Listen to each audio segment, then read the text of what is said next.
All, I would like to extend my heartfelt thanks to my friend and colleague, Dr. Birinchi. For students, I would just like to share that we joined the Banaras University on the same year, just a month difference, and since then we have been great friends, and he has been also guiding me in several aspects. So I really thank Professor Jerry for giving me the opportunity to come here and visit this particular university, great university, for the first time. That is also one thing. So I have never been to Harvard earlier, so it is because of Dr. Jerry I am here today. And I all thanks all the organizers of this university, from the Department of Plant Pathology and Entomology, for arranging this talk and giving me the honor. Thank you very much.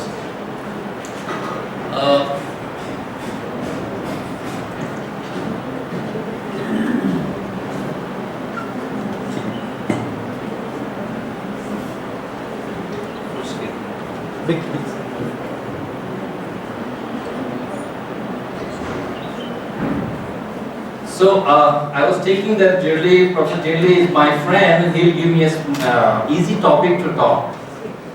So my introduction is given as a plant pathologist, but as he is to his students, he has shown the same attitude to me also. Given a task job for me to being a plant pathologist to talk about society. So, but I know that I will try and try to meet his expectation that how microbes can be useful or harmful, or whatever ways it can be related to any society. So he's given me the topic for microbe for society. So I am also a little intelligent now. So I have changed the topic with microbes and society. So to make it a little bit more convenient to me, so that anyway, actually while I was preparing the talk, I thought that the microbes are not always for society. Sometimes they are also against society, and that is why I twisted that topic a little bit and made it microbes and society. So I will try to relate how microbes are related to society or human being through this talk. And please forgive me if I am unable to do justice for them. Let us come to the point when it comes to microbe. Let us start with the origin. We know that the earliest form of life is microbes, and it has been dated back that 3.7 billion years ago the microbe existed. So you can see that if you see the evolutionary history, then you will see that the microbes came much earlier than the photosynthetic organelles, and then plants came much later. That is around 500 million years ago the plants came into existence. But the plants we see today was not there earlier, because most of the plants were aquatic in nature. So what made the plants actually to evolve to go into the terrestrial system? And scientists have found and discovered that there are a lot of microbes that were associated with plants, and one particular microbe, that is mycorrhiza, that actually helped the plants to establish from the aquatic environment to the terrestrial environment. So plant, when we talk about a plant, it's not a single organism. When we talk about a plant, we also talk about millions and billions of microbes that are associated with the plants, whether they are inside the plant or whether they are outside the plant. So altogether, we call the plant to be a superorganism, that is plant plus microbe. We cannot dissociate them. Depending on the environment, the microbial population may vary, the microbial structure may vary, but the plant, it always harbors microbe, and these microbes, as I have said, that help in the evolution of both plant and animals. So now scientists have discovered and they have established the fact that it is mycorrhiza that has helped the plant to establish in the new environment, that is terrestrial environment, from the aquatic stage. So from this small example, we can now realize that what is the significance of microbe. We don't see microbe only for the activities or only for them as an individual entity, but microbe have something else to do, or they are performing else, and we can get an evidence from this fact that microbe even help plant to establish in the terrestrial environment. Nowadays we talk about One Health. So One Health means we don't talk about the health of a soil, health of plant, health of animals or human beings separately. We talk about holistic One Health program, and that is actually initiated by Food and Agricultural Organization. So they said that the health, when we talk about health, it should be One Health. We should be talking, and it should be actually related with everyone. So there are facts that have shown that if your soil is not good quality, what is good quality soil? If it has good biological indicators, that means microbial diversity. If the soil has more microbes and diverse microbes, we consider that soil to be good soil. And if the soil is poor, the microbial diversity is low, normally the plants that grow on such soil is also not healthy. And if you eat fruits or any other part of the plant from such soil, it is considered that the human will develop a fragile health. The health will not be of that robust as it should be. Similarly, on the opposite side, if the plants are grown in a healthy soil, the plants will have a luxuriant growth, it will have some good amount of food production, and if you consume food from such plants, we will have a good health. And it has been established at the scientific level, the relationship between soil, plant and health. So that is what we talk about, the One Health issue. So for any good health, what is important is food that we eat. And when we talk about good food or healthy food, we talk about organically produced food. But when we again talk about organically produced food, largely, indirectly, in a hidden form, we talk about the microbes. Because in organic agriculture, more than any other input, what is the diverse input that we actually expect? It is the microbial diversity in the soil that we grow organic food. Now, that is one part. The microbes play some role in producing healthy food, that is organic food. But what else?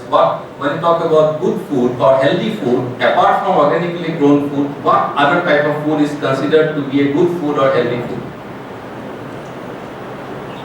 The second most important food that is considered to be the most healthiest food is the fermented food. And we know, a country like us, we have diverse type of fermented food, right from curd to idli, dosa, dokla, and so many things. And these fermented foods, they are considered to be healthy food because they have these benefits. They increase absorption of nutrient, improve brain function. They also provide healthy skins, easier weight loss, fortified immune system, or reduce risk of certain cancer also. So that means when we talk about health, we talk about food, and at the background of the healthy food, it's always microbes that is there. And if you see if you can just relate the current market size of fermented food, it's almost $600 billion market.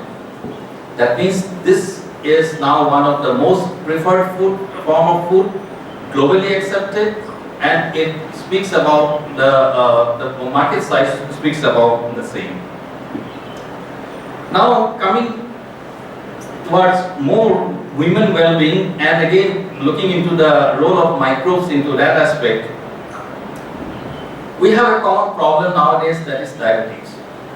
Human society is full of diabetic people, and for management of diabetic patients, what we need is that we need insulin as a medicine. Although it is produced by human cells, but it is commercially exploited in a different form, and for that basically microbes are used to produce insulin in industry. So that means a human hormone being produced in the microbe, harvested from the microbial product, and then again sold it in the market, and it is being consumed by patients.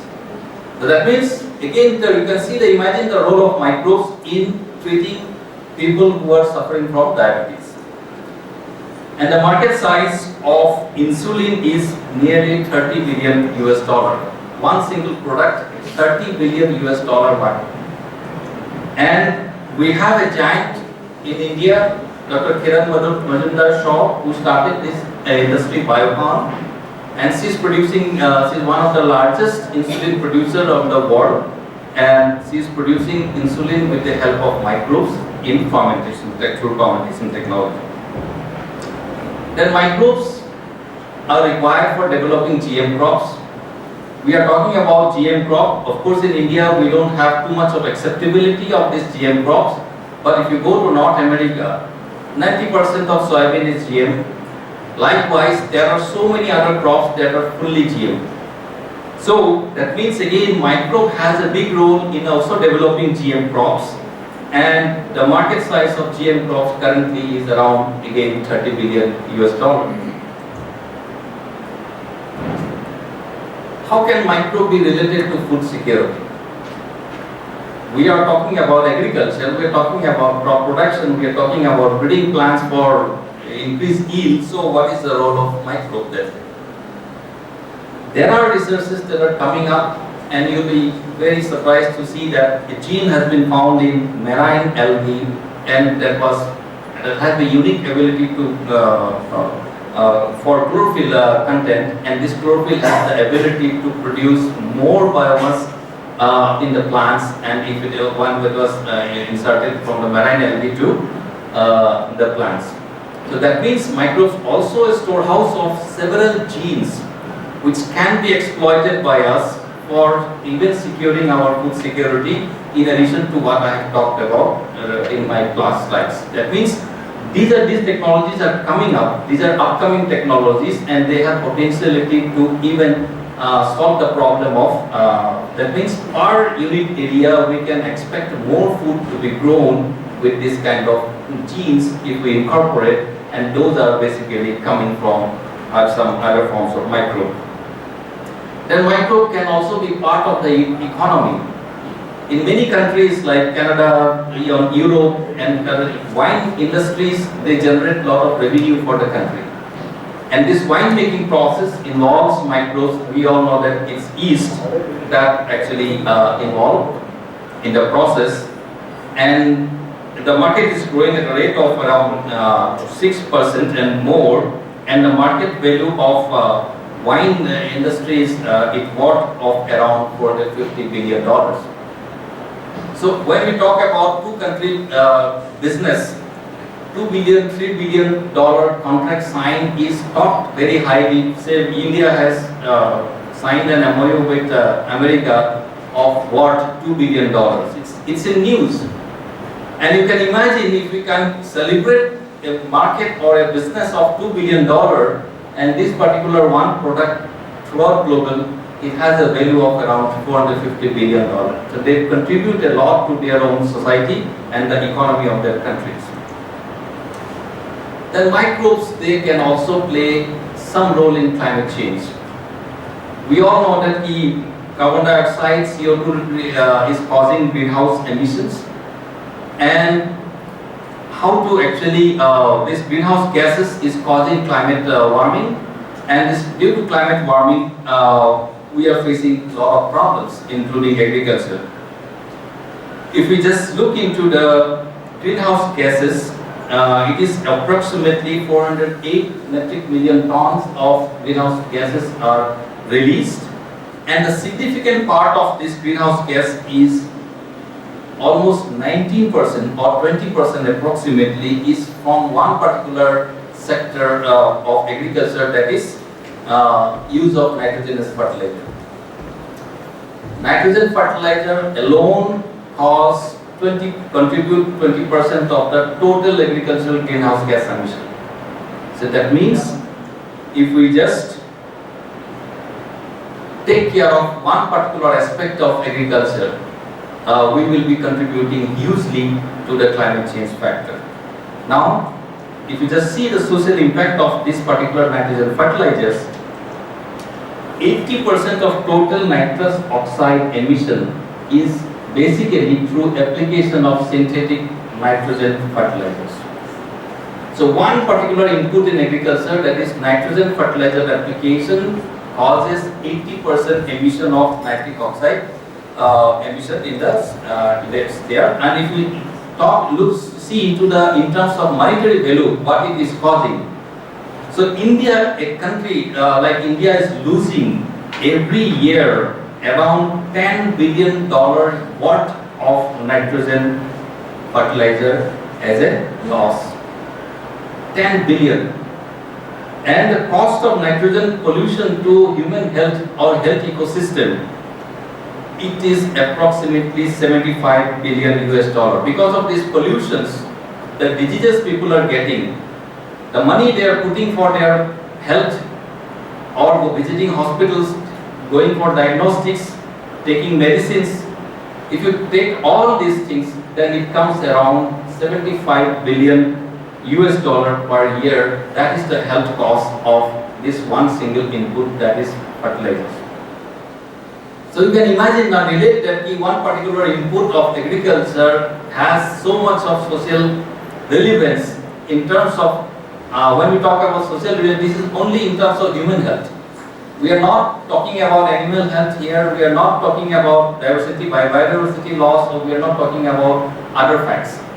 So it is very difficult to calculate, but this data shows us that one single input can cost us so heavily. So plant requires nitrogen. So what is the alternative? Alternative is, if you can replace this synthetic nitrogen fertilizer application with biofertilizers like rhizobium or some other bacteria, we can start with this, and it will reduce your nitrogen pollution to a great extent, and it will also add up, cut the cost of human expenditures on health related issues. Similarly, if we cut down the pesticide level synthetic pesticide application amount, it will also have a good impact on the environment, and it will also cut down a lot of health issues, and thereby at monetary level we can save a lot of money also as well. So here we are talking about the benefits of microbes, but microbes has other aspect also. It can cause also a lot of harm to us, and one of the common harm that we face from microbe is the foodborne illness. When we eat certain things, and if it is having some contamination with human pathogens, then definitely we get sick, and we really need to go visit a doctor for that. And the common bacteria that food comprises are E. coli, Salmonella, Listeria, and so on.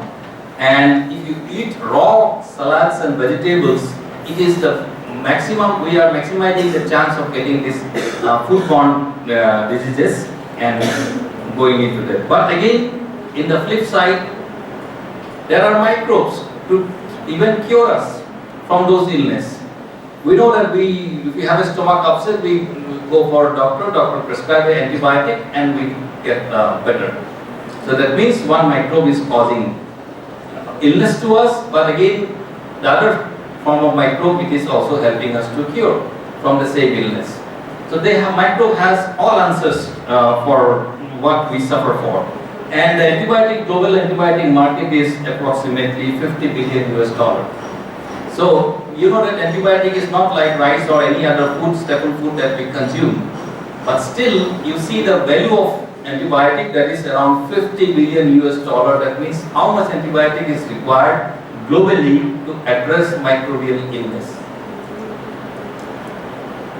Microbes can also impact demographic changes. I think most of you, if you are agricultural graduates, so you all have come across the great famine that was caused in potato in Ireland. So I am not going detail into this because everybody knows it. What I will try to emphasize here is that the amount of death that took place because of this disease. At places, more than 40% people were died, or either they have immigrated to other country, or they have died, and the population has gone down more than 40%. And the most interesting data I want to show you here, that at the time of Ireland famine, the population of Ireland was approximately 8 million people, which has gone down. And even after 180 years of past the famine, the population is still not the original population. It is approximately 7 million people. So one particular disease affected the crop, lot of people died, lot of people immigrated from that place, the population has come down, and the population after even 160, 80 years also, the population has not reached the level of population that it was. More interestingly, we still don't have any solution for that problem. This is in December 2023 in Punjab. Half of the potato was wiped out from the same old disease that caused famine in Ireland, 1840s. So after almost 170, 180 years of research and others also, we still don't have answer for this matter. Again, it is a fungus. Of course, it's not a very micro fungus, but what we call and consider it as microbes. So microbes have this kind of devastating effect on our society as well. Needless to say, our country also has faced a similar situation in Bengal in 1940s. These are real pictures. People died, people starved, they got diseased, and because of only one disease that was in paddy, and paddy was a staple food crop in that particular area, and a lot of people died. Nearly 2.1 million means what will be the figure in lakhs? 20 lakhs. In one small part of the country, that is Bengal area. How many people died in Corona period? Official figures say around 5 lakhs people. Entire country, 5 lakhs people died, and we are doing hue and cry. Imagine, almost 80 years back, in a small state, Bengal, that time part of Bangladesh also affected, 20 lakhs, this is the official figure. Unofficial, I think it will be more than 2-3 lakhs more. People died because of hunger. So we had some discussion about social media and so many things. I think one of the major reason is COVID-19. It's a virus that has caused significant impact on our society. And one great thing, one major impact it had is, apart from dying and other people death and other things, it has caused global poverty, because industries and lot of sectors have been either slowed down, or some of the industries were closed down, and because of it, it has led to global poverty, and it has made achieving the #1 SDG, that is zero hunger, even more difficult. Zero poverty, even more difficult because of the COVID. COVID has much more impact, not only global poverty, it has caused mental health issues globally because of isolation, social distancing, job loss. So many things happened during the COVID period, death of relatives, and people suffered mentally just because of one particular virus, that is COVID-19. We had a lot of discussion about children, why they are not talking, discussing. One of the major factors of the current generation students that we relate is because of COVID, because it has had because of those 2 years of online teaching or whatever the cause we talk about, it had a negative impact on education. It has made students less competitive. It has forced some children to drop out from schools and go for earning money. Frontline workers, their children suffer because of isolation. They could not meet their parents. Social media addiction, because their students or kids, they were all throughout this period they were engaged with electronic devices. That has led to addiction in one way. These are all also part of the effect of COVID that has led to a different type of reactions from the students, from the younger kids that we are facing in the classroom or outside the classrooms. So it's not the students to be blamed all the time, because we are habituated of having a different kind of atmosphere in the classes earlier, but post-COVID the entire scenario has got changed. Lot of materials also become available online. For certain students, they have plenty of things to explore and access than what they receive in the classroom. So I think there are a lot of issues that needs to be dealt with. In general, when we talk about microbes, microbe is basically surrounded by us, and our skin temperature, texture, thickness, humidity, our body chemistry, all determine the composition and structure of microbes that we are actually having on our body. How many of you know that women's hands typically harbor more lactic acid bacteria? And these lactic acid bacteria are known for using in fermenting wine, pickles, and yogurt.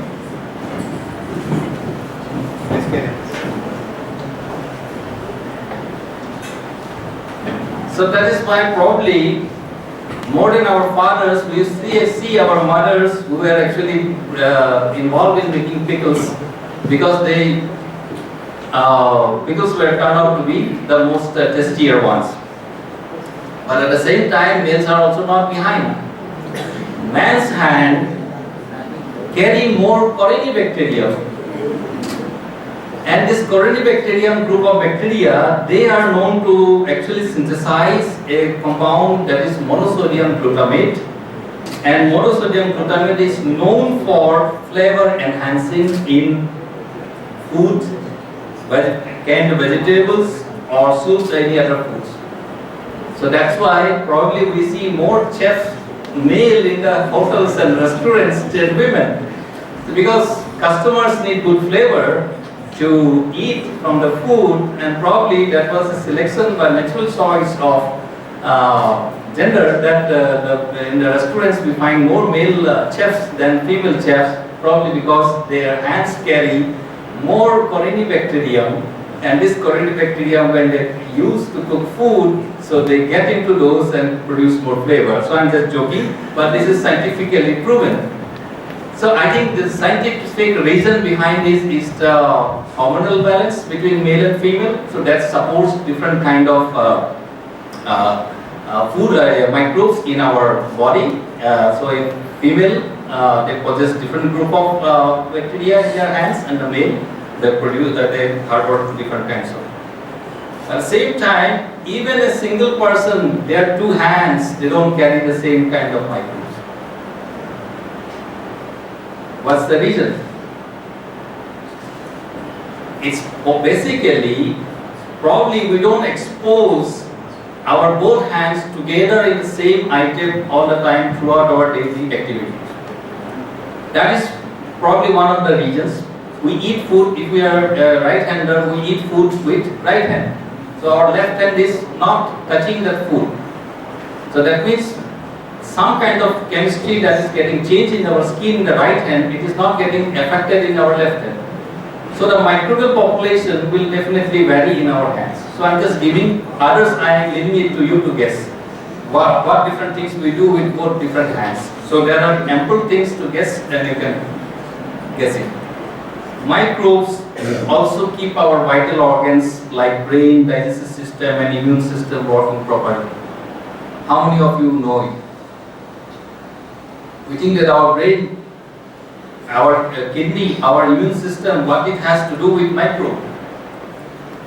But now science has established that it's microbes that actually keep these organs healthy, or they are in proper shape. But again, question arises, which microbes? We have microbes in hands, we have microbe in our saliva or in the mouth part, we have microbe in the guts. Well, which kind of microbe help this? It is found that mostly the gut microbiome is responsible for the well-being of human beings. Your skin microbe will basically take care of skin, but your internal microbiome that is present in your gut, that determines a lot of things, including the vital organs of a human body for its healthy or well-being. So gut microbiomes play a role in digestion, regulating the immune system, disease prevention, wound healing, appetite control. Because you see some people, their kids, they are keep on eating all the time. Some, even parents try to force them, they don't eat. Why? They are of same age maybe, but why do they? Because it's the appetite, and appetite is again governed by your gut microbiome. So kid is not to be blamed, it's again the parents. We need to actually ensure that gut health is good for the child. So next time when you go for grabbing a, what do you call it? Burger. That's right. So you must think of your gut health, because these kind of foods never ensure a good gut health or gut microbiome population. So try to have fermented food, as I have said earlier, at least incorporate in your daily food along with your natural food, seasonal food, that leads to healthy gut microbiome. Okay? Now, many a times you say that मेरा mood खराब है. Mood क्यों खराब है?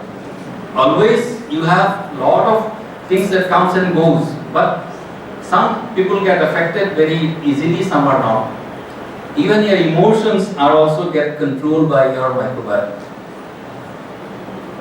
Because all these things are related to certain secretion of certain hormones and certain in your body chemistry is involved, and your body chemistry is basically governed by expression of certain genes, and for expression of the genes you require certain stimulus or signal, and you will be surprised to know that signals which comes from these microbes.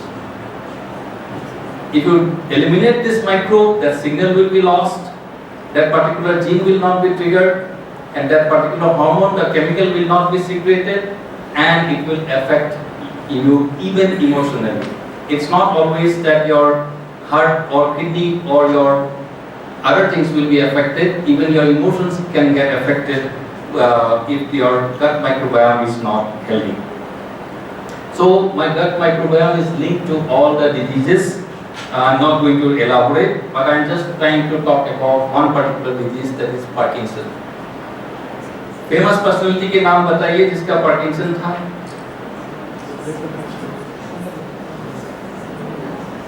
There are a lot of people, including famous boxer Muhammad Ali. He had Parkinson. So people till 10-15 years back, it was just like diabetes, it was thought that Parkinson is a genetic disorder, because a particular hormone is not secreted from the brain, and its non-secretion of this hormone leads to Parkinson's disease. So that means the gene is defective. That is the simplest answer for that. But again, as I have said, mentioned, now Parkinson is completely determined with your gut microbiome, because these bacteria release the signal for triggering of the gene that releases that particular hormone. So if you get rid of this good bacteria from your stomach by eating burgers or consuming more antibiotics, so your gut microbiome get imbalanced. The healthy ones, their population goes down, and certain expression of certain genes get affected, and finally people suffer from diseases like Parkinson as well. So again, even disease like Parkinson is affected by your gut microbiome. So gut microbiota can be inherited. A newborn baby can acquire the gut microbiota from his or her mother. There is interesting things.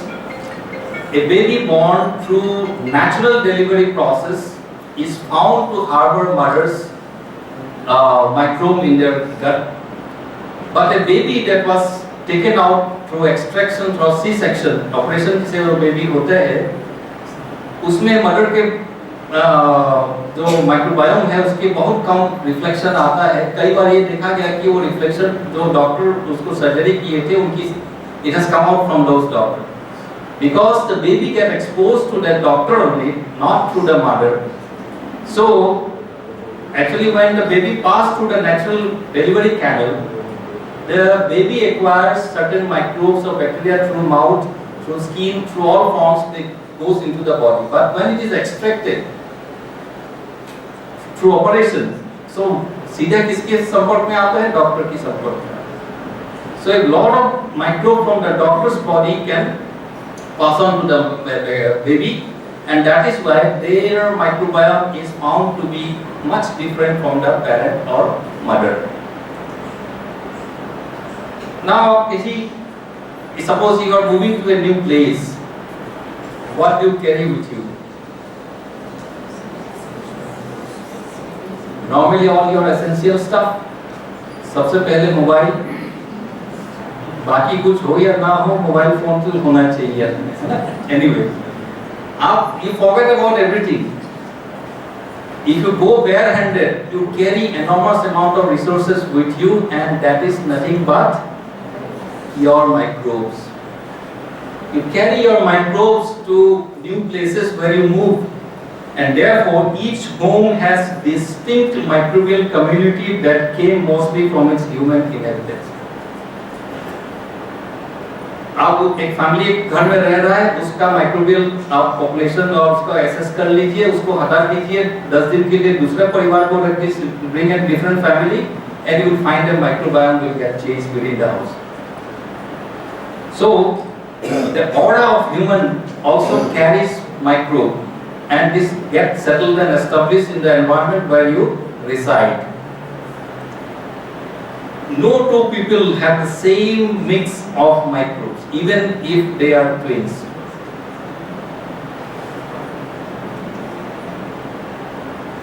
Now, how to capitalize this? That human carry microbe, different people carry different microbes. इसका कोई हम relevance निकाल सकते हैं क्या? We human being clever enough always to think some benefits for us, and we try to capitalize this signature, microbial signature, in solving crimes.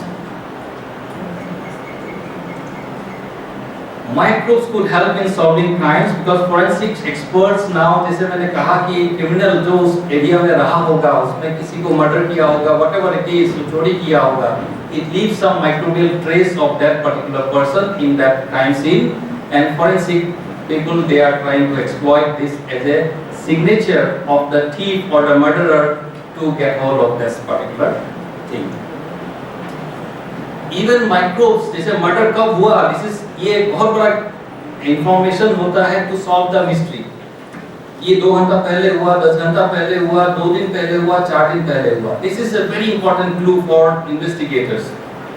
And microbes help also comes as a rescuer for the investigators to think about in this direction, because जैसे हम crop decomposition होता है, human body also gets decomposed, and उसका decomposition में the role of microbe is evident, and looking into the decomposition process और उस समय microbes का load क्या है that body में, if you just try to evaluate that, then you will come to know that कि what is the time of death it may be by looking into the decomposition stage. So just trace the microbial signatures, because this is as I have said, lignin degrader, hemicellulose degrader, likewise we go into the different time, after different time we get different microbial signatures on decomposing plant residues. Similarly, the same thing happens when the human body gets decomposed, and these microbial signatures can give you an accurate information of what is the time of death of this particular person or when the crime was taking place. So all of you must be feeling for a cup of tea after going through sitting here for more than 2 years. When we talk about tea, we also talk about taste. We don't like tea everywhere, but we go to one particular shop because the taste is good. But from the same tea garden, you can improve the taste of the tea by applying or using specific microbes. So microbes can even add taste to your tea. It was found scientifically that a group of bacteria, if they are found in the rhizosphere of the tea plants, those tea plants, the taste of tea is better than others. So that's how it is linked. When we are working on agricultural field, we know that even microbes like trichoderma, we have experience with farmers. When you use trichoderma, the aroma of the aromatic rice becomes higher. It's a thing that we have come across when working with farmers, but these are scientific evidence where they have shown that the taste of your tea can be enhanced, the flavor of it can be enhanced if a specific type of bacteria they are present in the roots. One of the biggest problems the world is facing is microplastic pollution. It's everywhere. Even in our blood now, microplastics are moving. But how to get rid of these things? It's very, very difficult. So, we know that certain worms, they have the ability to digest plastic. So what people did is that they designed the gut microbiome in a way in the same worms, so they are able to digest or they are able to actually degrade these plastics better. So we were talking about human gut microbiome. The people have designed microbiome for these particular worms, and these worms are now able to digest the plastics much quicker than their normal thing. Now a lot of people, they keep pets at home, and these pets, they are obese at times. They become unhealthy because they don't have place to move around. A multi-story apartment where you are residing, so where your pet will go, where they will run. So they become obese with time. Microbes have solution to this. Even probiotics are designed for obese pets. You give those probiotics to your obese pets and their weight can be reduced over time. And interestingly, we Indians, or particularly ancient Indians, they knew the importance or significance of microbes, and that is why they used to have practices like this. They used to paint their house walls with cow dung, or they used to even paste cow dung cakes on their walls. Later on, it was found that cow dung keeps the insects away, and they also behave as a thermal insulator. How many of you know Govardhan Puja? What is it? After Deepavali, this particular celebration is performed. So it is symbolic worship of the event. Lord Krishna lifted the Govardhan mountain to rescue the people of his village from a torrential rain. In response, in symbolic of that puja, nowadays in North India, even now people worship Govardhan Puja, they perform Govardhan Puja, and the main component of Govardhan Puja is cow dung. You imagine, a lot of people, they gather together, they prepare god-like structures, very big structures at times, a lot of people visits, they worship it, and even they offer newborn or young kids to this puja. Offer means they bring them to the worship place and to the place. Now what is the reason behind it? People were not aware of any microbiology of that time. But these kind of activities, actually they have the result out of it. When you bring a newborn kid to the heap of cow dung, the child is expected to be healthy and free from diseases. So these are reasons why these kinds of cultural rituals we have in our society, and we perform this type of activities because cow dung particularly, it has numerous benefits. We know very little about it, but it has numerous benefits, and because of that the cow dung is worshipped in our society. It has antibacterial property, it is natural disinfectant, it has even mosquito repellent activities. Like nowadays, a lot of talks that goes on natural farming.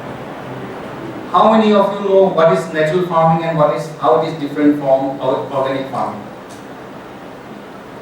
What is the difference between natural and organic farming? Our PM speaks about natural farming. A lot of us, we think that natural farming and organic farming, it has the same meaning. But natural farming is the kind of farming which is basically a diversified farming using crop, tree and livestock totally, and the input of the natural farming is mostly from desi cow. That is the concept behind natural farming. I'll tell you why. Organic farming, we can increase biofertilizer, we can add compost, but in natural farming we don't even add biofertilizer, we don't even add compost. What we use, one of the major component of natural farming is Jivamutra. What is Jivamutra? It is a mixture of cow dung, water, cow urine, jaggery, and they are put in one place, they get fermented, and this fermented product is then sprayed on plants. These are all natural and mostly based on cow, and that is basic cow. So the significance, what I am trying to say is that we know the significance of cow dung and other sources, but now scientists have come out with some information what cow dung carries. So the article, it says that cow dung is a small world of microflora and fauna. It has diversified microbes. These microbes are important for sustainability in agriculture and even environment, to the environment. So the cow dung harbors is such diverse and such important beneficial microbes that it has too much significance for protecting the environment as well as agriculture. It is believed that cattle dung manure microbiota as a substitute for even micronutrients and growth management practices. So I am just listing few of the scientific output that has come out from the research on cow dung. There are plenty of researches on different aspects. So what we can say that after this 1 hour of discussion, we can say that microbe now has the power to change the world. From climate change to human health to plant health, animal health, everything is governed by microbes. So if we have a diverse microbiome, our earth will be healthy. If we have a lesser diversity in our microbiome, our earth will suffer from several issues. And the call is to save microbes, to save the planet. That means if we can protect the microbes, it will protect the planet indirectly. So the $1 million question is, can we live without microbes? What's your thought? He has something else in his mind. Still thinking. Thank you very much for your kind questions. So it was a very, very different experience for me. A lot of information while preparing this talk, even it was new to me. When I was going through, I was not able to come out of this microbial world because I was biased towards only plant pathogens. That is what I was doing for last 35 years. So when we started knowing other aspects of microbes, now I think that sometimes I should also try something else from plant pathology, what I am doing. Anyway, thank you very much for your patience hearing. If you have any queries, I will try to address.